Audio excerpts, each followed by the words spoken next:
welcome to a 12 Sports special presentation. I'm Jay Wilcox. And I'm John Jacobson. For the 9th consecutive year, we are honoring former prep athletes from the area for their athletic achievements from their high school years and often beyond. Today we honor the 3 newest members into our 12 Sports Hall of Fame.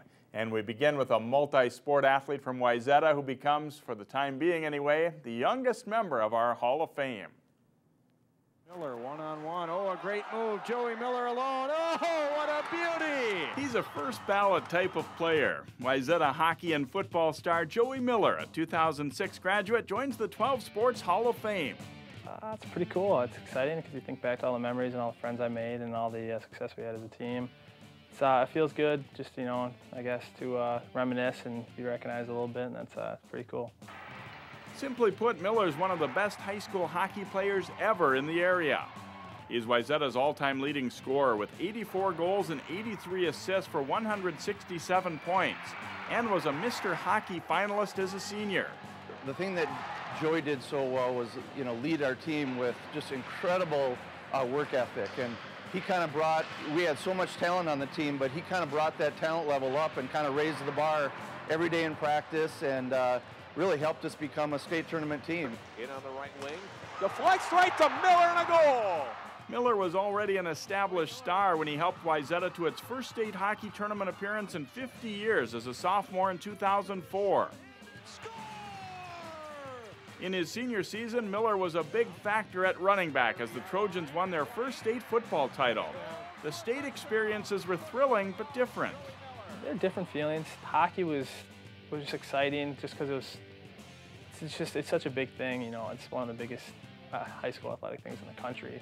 And it was just awesome. You come out and there's 18,000 and 19,000 and it's just, you're just excited and it's so new and it's just one of those experiences that everyone talks about even at the next level in hockey, that they're always going to remember that memory playing in the state tournament. So that was awesome. And then football was just, it was more the camaraderie in the community, I felt like, because a lot of the same guys grew up together, and it was just getting there together was kind of made it more meaningful, and it was really exciting in itself, but it was a little bit different feeling.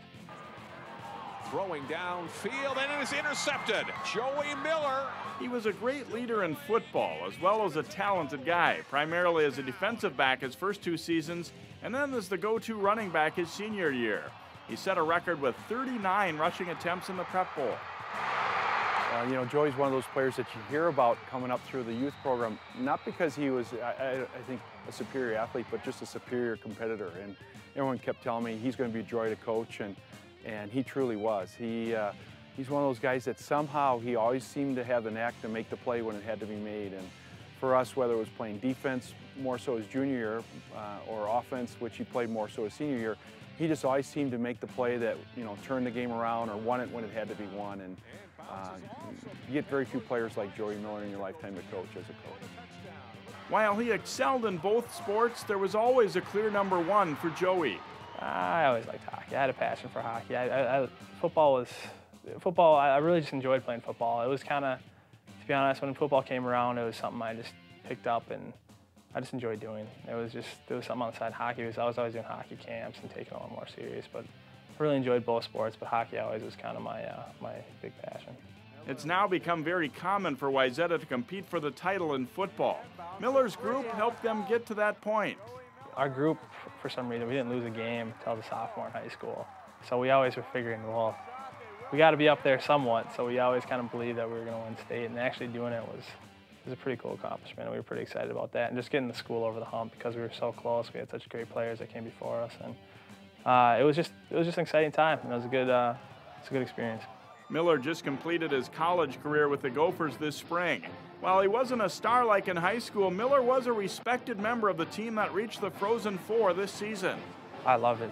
It was my dream, and that's all I wanted to do since I was a little kid. And I just wanted to kind of contribute anyway, kid. And I fell into that 4th role, energy guy, and I was okay with that because I kind of knew my spot, and I knew that whatever I could do to help the team win was what I wanted to do because I wanted to, be part of the program's history. And fortunately enough, we were able to hang a banner for conference championship. You can always look back at that and smile a little bit, and Frozen Four and all that stuff. So yeah, it was a lot of fun. I have no regrets in that aspect. I got voted assistant captain last year. I mean, it was one of the biggest honors I could ask for just because it came from the guys on the team. And I think that's that's one of the biggest, honors around, and it really felt good knowing that they had my back. His hockey career isn't over just yet. Miller's in Sweden starting a professional career there. Ask any Wayzata fan, your team will be better with Joey Miller on it. Should be shooting from anywhere and everywhere. Oh, and Miller! What a shot! Oh. John, Joey, obviously a very talented guy, but also a humble guy. I mean, I think the type of player that coaches wanted to have, because he didn't get a big head no matter how many accomplishments he had individually. Just the kind of guy that fit in with the team, yet at the same time stood out because of his talent. If I had to pick out one play, and we showed it there, it was that 4th and 4 call in the Prep Bowl, the one that they won, set up a Jimmy Sharp touchdown late in the game against Cretin-Durham Hall. Breaks it off for about 50 yards, and they end up winning the game. But he had a terrific game. You mentioned the 39 carries. It was a great Prep Bowl and a great career for Joe Miller. Well, it's time for a quick break. When we come back, we'll meet another multi-sport standout who is part of a golden era of sports at Breck.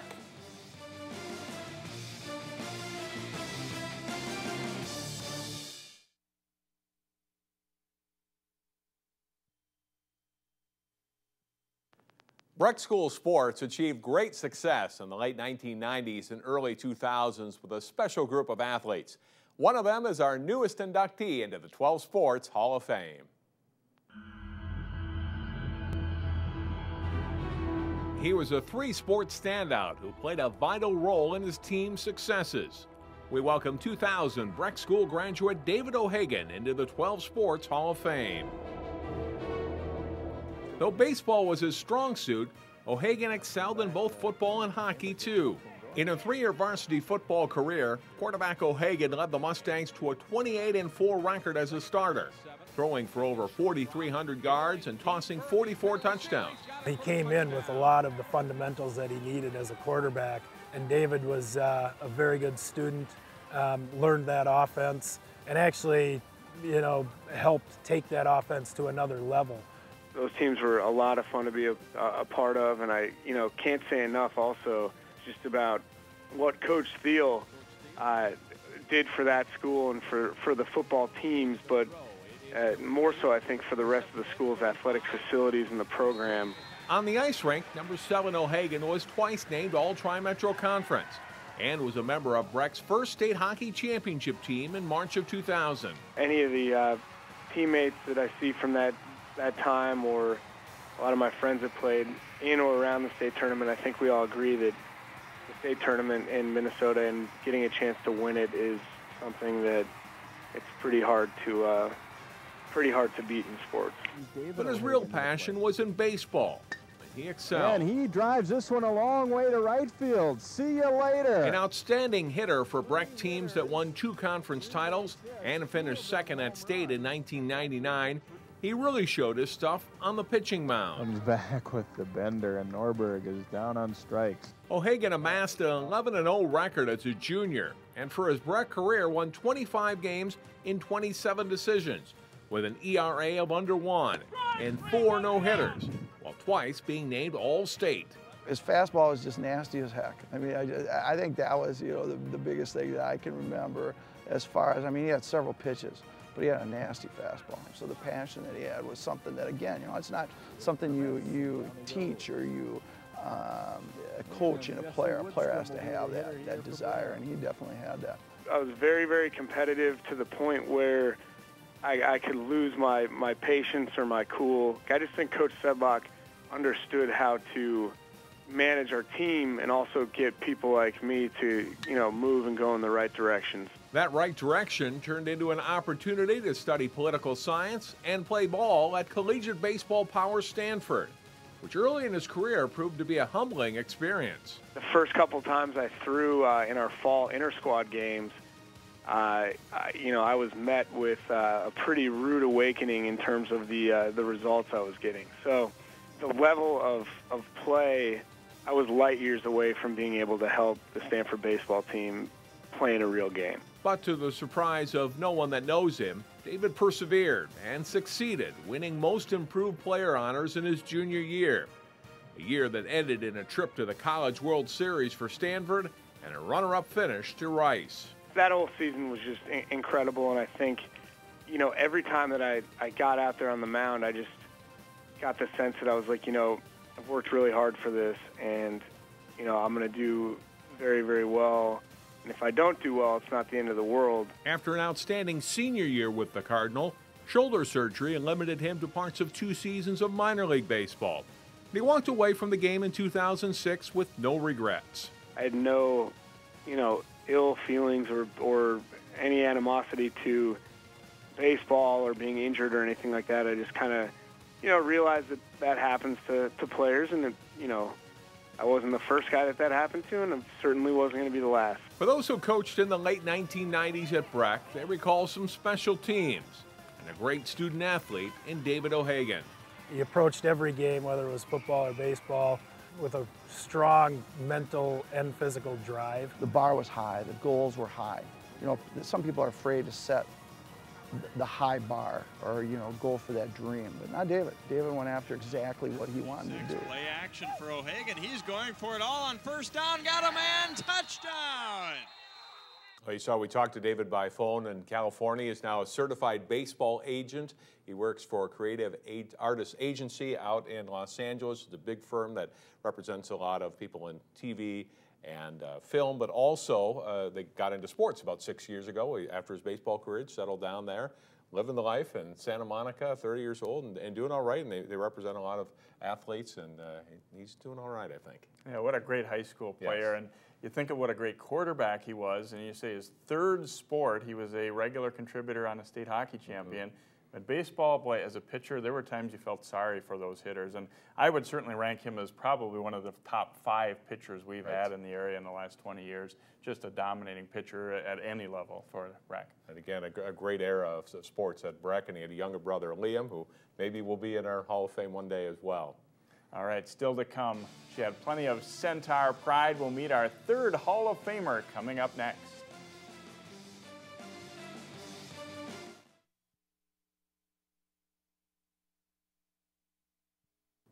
Welcome back to our 12 Sports Hall of Fame special. Our final inductee for 2012 becomes the first female athlete from her school to join our Hall of Fame after filling the stat sheet in her basketball career. Stokowski and Bacher one-on-one. Stokowski wheels and scores. She was one of the top girls basketball players in the area in the 1990s. 1996 Brooklyn Center graduate Brenda Stachowski joins our Hall of Fame.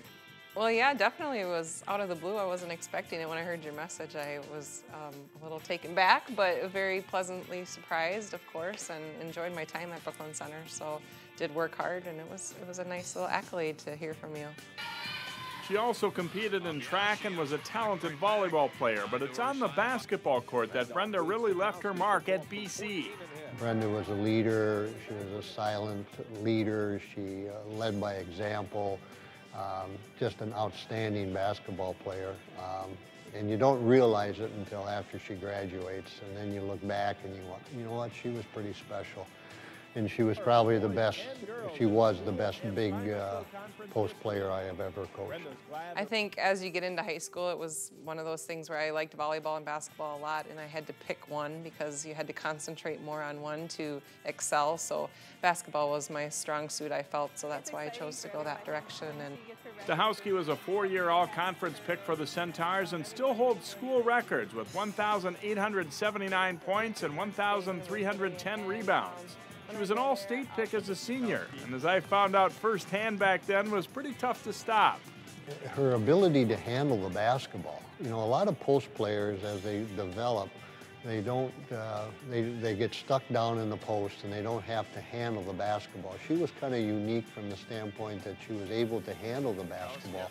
So you could play her outside, you could play her inside. She created a lot of mismatches. Tough to defend. Blake, then coached by current Providence Academy coach Ray Finley, was the big nemesis for Brooklyn Center during Stachowski's career. She was part of a conference and subsection champion team early in her career before 3 straight subsection runner-up finishes. Each year was special. my freshman year was incredibly amazing because it was, you know, a breakthrough onto the varsity team. And sophomore year we did very well. Junior and senior both were great years also. So each year was special. Brenda went on to star at Minnesota State Mankato. A 2-time team MVP, she's 6th in Mavericks career scoring with 1,416 points, and also in the top 10 in career free throws, field goals, and rebounds. She was the school's Female Athlete of the Year for the 1999-2000 school year. You know, I chose Mankato because it was a smaller school. I wanted playing time, and that was important to me, so that's one of the reasons that I chose to go to Mankato, and it was closer to home. My family could still watch me play. I had 4 coaches in 4 years, which was not expected, but each year was a different adventure. We had successes too. We weren't a top-notch team in the NCC. That's when it was the North Central Conference, but we were always a competitor. Her success as a college player didn't surprise her high school coach. You know, between her junior and senior year, one of her AAU coaches told me that she was the best kept secret in the metropolitan area. Being a tiny school here at Brooklyn Center High School, surrounded by big 4A schools, as we call them now, sometimes she didn't get the ink, she didn't get the publicity that some of the big kids from Osseo would get, or Champlin Park or Maple Grove and so on. But she went down to Mankato and she proved that she belonged there.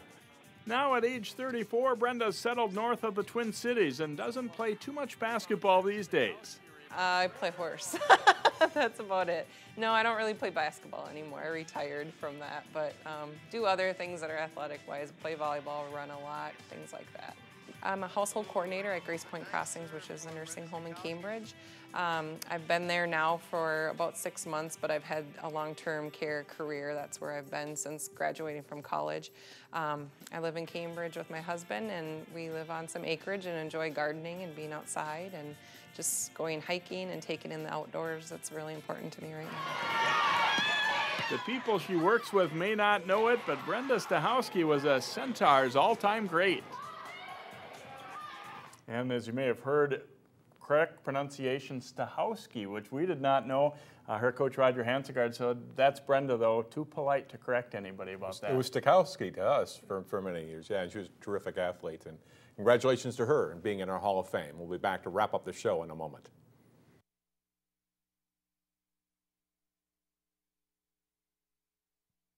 And that brings our 2012 Hall of Fame special to a close.